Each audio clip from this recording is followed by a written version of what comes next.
L'affaire pourrait sortir tout droit d'un film de Don Camillo à Ploërmel dans le Morbihan. La statue de Jean-Paul II, qui doit être inaugurée à la fin de l'année, provoque un véritable tollé au point qu'une manifestation s'est déroulée cet après-midi avec dans les rues les défenseurs de la laïcité qui refusent qu'une statue de 8 mètres de haut du pape défunt, payée en partie sur leur denier, soit érigée dans le village. Éric Pinault, Michel Hiver.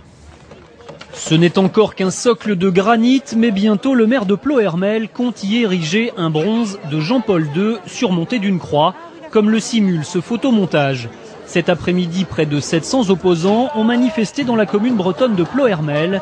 Ils dénoncent le financement à hauteur de 130 000 € d'un objet de culte par des fonds publics. Nous sommes là pour défendre les valeurs de la République.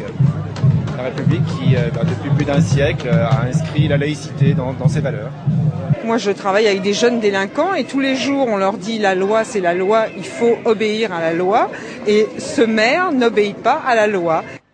Le maire UMP, Paul Ancelin, dénonce un procès d'intention et parle de l'œuvre comme d'un simple hommage à un homme qui a marqué notre histoire. L'immense émotion qu'a suscité la mort de Jean-Paul II dans le monde prouve bien que c'était un géant du siècle dernier.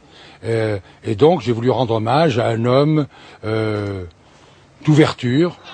Paul Ancelin a déjà baptisé un parking place Jean-Paul II qui n'attend plus que la statue du défunt souverain pontife, à moins que la justice ne s'y oppose.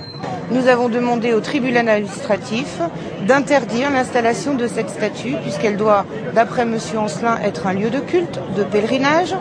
Et de plus, elle est financée par des fonds publics et installée sur un lieu public.